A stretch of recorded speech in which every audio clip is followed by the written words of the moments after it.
ನಕಲಿ ಮದ್ಯದ ಹಾಟ್ಸ್ಪಾಟ್ ಆಯ್ತಾ ಮಂಡ್ಯ ಅಂತಕ್ಕಂಥ ಪ್ರಶ್ನೆ.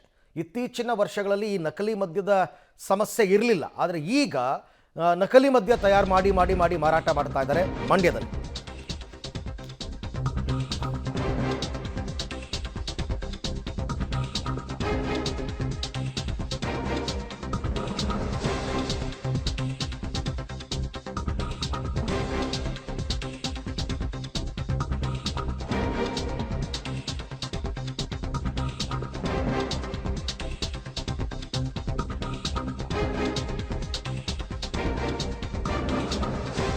ನಕಲಿ ಮದ್ಯದ ಹಾಟ್ಸ್ಪಾಟ್ ಆಯ್ತಾ ಮಂಡ್ಯ ಅನ್ನುವಂತಹ ಒಂದು ಪ್ರಶ್ನೆ ಮೂಡ್ತಾ ಇದೆ. ಬ್ರ್ಯಾಂಡೆಡ್ ಹೆಸರಲ್ಲಿ ತಯಾರಾಗುತ್ತೆ ನಕಲಿ ಮದ್ಯ. ಇಲ್ಲಿ ಬ್ರ್ಯಾಂಡೆಡ್ ಅಂತಲೇ ಕೊಡ್ತಾರೆ, ಆದರೆ ತಯಾರಾಗ್ತಾ ಇರೋದಲ್ಲ ನಕಲಿ ಮದ್ಯ. ನಕಲಿ ಯಂತ್ರ ಸ್ಪಿರಿಟನ್ನು ಬಳಸಿ ನಕಲಿ ಮದ್ಯವನ್ನು ತಯಾರಿ ಮಾಡ್ತಾ ಇದ್ದಾರೆ. ನೋಡ್ತಾ ಇದ್ದೀರಾ, ಬ್ರ್ಯಾಂಡೆಡ್ ಸ್ಟಿಕ್ಕರ್ಸ್ಗಳನ್ನೆಲ್ಲ ಇಟ್ಕೊಂಡಿದ್ದಾರೆ. ಸರ್ಕಾರದ ಲೋಗೋ ಮತ್ತು ಅಬಕಾರಿ ಇಲಾಖೆಯ ಚಿಹ್ನೆಯನ್ನು ಬಳಸಿ ದುರ್ಬಳಕೆ ಮಾಡ್ಕೊಳ್ತಾ ಇರ್ತಕ್ಕಂಥದ್ದು ಗೊತ್ತಾಯಿತು. ಹಾಗಾಗಿ ನಕಲಿ ಮದ್ಯ ತಯಾರಿಸುತ್ತಿದ್ದ ಮನೆ ಮೇಲೆ ಅಬಕಾರಿ ಇಲಾಖೆಯವರು ದಾಳಿ ಮಾಡಿದ್ದಾರೆ. ಸುಮಾರು 20 ಲಕ್ಷ ಮೌಲ್ಯದ ನಕಲಿ ಮದ್ಯ ಮತ್ತು ಸಾಮಗ್ರಿಗಳನ್ನು ಈಗ ಪೊಲೀಸರು ವಶಕ್ಕೆ ಪಡೆದಿದ್ದಾರೆ. ಇವೆಲ್ಲವೂ ಕೂಡ ಡೂಪ್ಲಿಕೇಟ್, ಸೆಕೆಂಡ್ಸ್ ಅಲ್ಲ, ಡೂಪ್ಲಿಕೇಟ್ ಇವೆಲ್ಲ. ಏಕೆಂದರೆ ಮದ್ಯವನ್ನು ತಯಾರು ಮಾಡ್ತಕ್ಕಂಥ ಕಂಪ್ನಿಗಳು ತಯಾರು ಮಾಡೋದೇ ಬೇರೆ, ಅದಕ್ಕೆ ಸರ್ಕಾರದ ಮುದ್ರೆ ಇರುತ್ತೆ, ಅಬಕಾರಿ ಇಲಾಖೆಯ ಚಿಹ್ನೆ ಇರುತ್ತೆ. ಬಟ್ ಇಲ್ಲಿ ತಯಾರಾಗ್ತಿರೋದೆಲ್ಲ ನಕಲಿ. ಇದನ್ನು ಕುಡಿದ್ರೆ ಏಕಾಏಕಿ ಆರೋಗ್ಯ ಹದಗೆಡುತ್ತೆ. ಬಟ್ ಇದು ಎಷ್ಟು ಸಪ್ಲೈ ಆಗ್ತಾ ಇದೆಯೋ, ಇದ್ರ ಹಿಂದೆ ಯಾರ್ಯಾರಿದ್ದಾರೋ, ಎಷ್ಟು ಜನ ಇದ್ದಾರೋ, ಒಬ್ರಿಬ್ಬರಿಂದ ಮಾಡೋದಕ್ಕಾಗಲ್ಲ. ಇವೆಲ್ಲ ಹೆಂಗೆಂದರೆ ಕೇಸ್ಗಟ್ಟಲೆ ತಯಾರು ಮಾಡಬೇಕಾಗುತ್ತೆ. ಹಾಗಾಗಿ ತುಂಬ ದೊಡ್ಡ ಜಾಲವೇ ಇಲ್ಲಿ ಕೆಲಸ ಮಾಡ್ತಾ ಇತ್ತು ಅಂತ ಮೇಲ್ನೋಟಕ್ಕೆ ಗೊತ್ತಾಗ್ತಾ ಇದೆ. ಪೊಲೀಸರು ಈಗಾಗಲೇ ದಾಳಿ ಮಾಡಿದ್ದಾರೆ, ಕೆಲವ್ರನ್ನ ವಶಕ್ಕೆ ಪಡೆದಿದ್ದಾರೆ.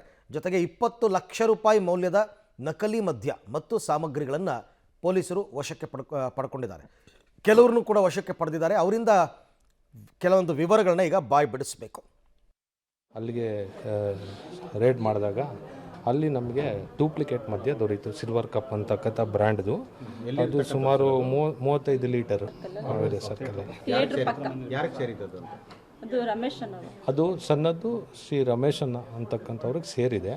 ಅಲ್ಲಿರ್ತಕ್ಕಂಥ ಸಪ್ಲೈ ಮಾಡ್ತಿದ್ದಂಥ ನೌಕರ ನಾಗರಾಜ್ ಅನ್ನೋರನ್ನ ನಾವು ಈ ವಶಕ್ಕೆ ತೊಗೊಂಡಿದ್ದೀವಿ. ಅವ್ರಿಗೆ ಹೆಚ್ಚಿನ ತನಿಖೆ ಮಾಡಿದಾಗ ಆ ಮಾಹಿತಿನ ಆಧರಿಸಿ ಅವರು ರಮೇಶ್ ಅಂತಕ್ಕಂಥವರು ಔಟ್ ಆಫ್ ಸ್ಟೇಷನಲ್ಲಿದ್ದಾರೆ, ಅವರು ಇಲ್ಲಿಲ್ಲ. ಹಂಗಾಗಿ ನೆಕ್ಸ್ಟು ಇದು ಯಾರಿಂದ ಬಂತು ಡೂಪ್ಲಿಕೇಟ್ ಅಂತಕ್ಕಂಥ ಜಾಡಲ್ಲಿ ನಾವು ತನಿಖೆಯನ್ನು ಮುಂದುವರಿಸಿದಾಗ ನಾಗರಾಜ್ ಅವ್ರ ಮುಖಾಂತರ ಅವ್ರಿಗೆ ಇನ್ನೊಬ್ಬರು ಆರೋಪಿಯವರು ಸಪ್ಲೈ ಮಾಡಿದರು ಅಂತ ಹೇಳಿದರು. ಅವ್ರನ್ನ ನಾವು ಹುಡ್ಕಾಡಿದ್ವಿ. ಮೇಲ್ಕೋಟೆ ಭಾಗ, ಈ ಕಡೆ ಭಾಗದಲ್ಲೆಲ್ಲ ಸುಮಾರು ಕಡೆ ಅವರು ಎಲ್ಲೆಲ್ಲಿ ಅವ್ರು ಬೇರೆ ಬೋಟ್ ಸಿಕ್ತು ನಮಗೆ ಅಲ್ಲೆಲ್ಲ ಹುಡ್ಕಾಡಿದ್ವಿ. ಅವರು ಸಿಗಲಿಲ್ಲ. ನಂತರ ನಮಗೆ ಬೇರೆ ಇನ್ಫಾರ್ಮೇಟಿವ್ ಸೋರ್ಸ್ ಮುಖಾಂತರ ಇಲ್ಲಿ ಉತ್ಪಾದನೆ ಆಗ್ತಾಯಿದೆ ಇಲ್ಲೀಗಲ್ ಆಗಿ ಅಂತಕ್ಕಂಥ ಅಂಶ ತಿಳಿದು ಬಂತು.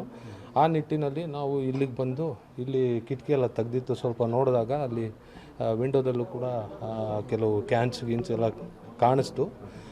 ಓನರು ಇದನ್ನು ಬಾಡಿಗೆ ಕೊಟ್ಟಿದ್ದರು. ಮನೇನ ಯಾರೂ ಇರಲಿಲ್ಲ ನಾವು ಬಂದಂಥ ಸಂದರ್ಭದಲ್ಲಿ.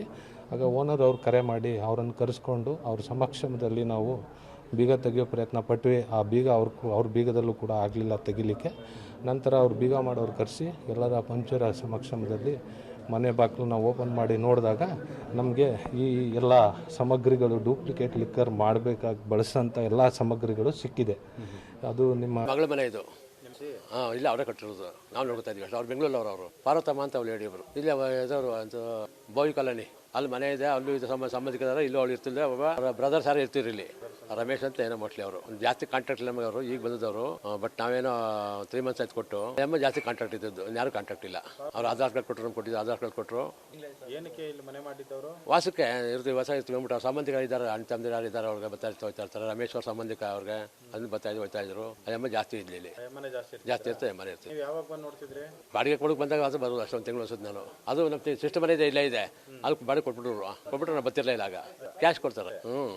ಇಲ್ಲ ನಮ್ಮ ತಂಗಿ ಕೊಟ್ಟು, ನಮ್ಮ ತಂಗಿಗೆ ಕೊಡ್ತಾರೆ. ಅವ್ರು ಆಧಾರ್ ಕಾರ್ಡ್ ಮೊನ್ನೆ ಕೊಟ್ಟರು, ಒಂದು ಆಧಾರ ಕೊಟ್ಟರು. ಆಧಾರ್ ಕಾರ್ಡ್ ಅಡ್ರೆಸ್ಗೆ ಈಗ ಮಾಡಬೇಕು ಅಂತ ಮಾಡ್ಕೊಂಡಿದ್ದೆ. ಇಲ್ಲಿ ಬಂದು ಹಿಂಗೆ ಮಾಡ್ಕೊಂಡು ನಾನು ಇನ್ನು ಬಾಡಿಗೆ ಇರ್ತಾರಲ್ಲ ಏನು ಮಾಡ್ತೀನಿ ಕೊಟ್ಟು. ನಾವು ಏಜ್ ಪರ್ಸನ್ ಎಂಬೇರೆ ಪರ್ವತಮ್ಮ ಏಜ್ ಆಗಿದೆ ಸ್ವಲ್ಪ ಅವ್ರಿಗೆ. ನನಗೆ ಸಾಕೇನು ಆಗಲಿಲ್ಲ. ಬಟ್ ಜನ ಬೇಜಾರಾಗುತ್ತೆ. ಜನಗಳಿಗೆ ಒಳ್ಳೆಯವ್ರು ಬಾಡಿಗೆ ಕೊಡಬೇಕು, ಕೆಟ್ಟವ್ರು ಕೊಡಬಾರ್ದು. ನಾವೆಲ್ಲ ಸರ್ಚ್ ಮಾಡ್ತಾ ಇರಬೇಕು ಮಂತ್ಲಿ ಅನ್ಸುತ್ತೆ ಇವಾಗ.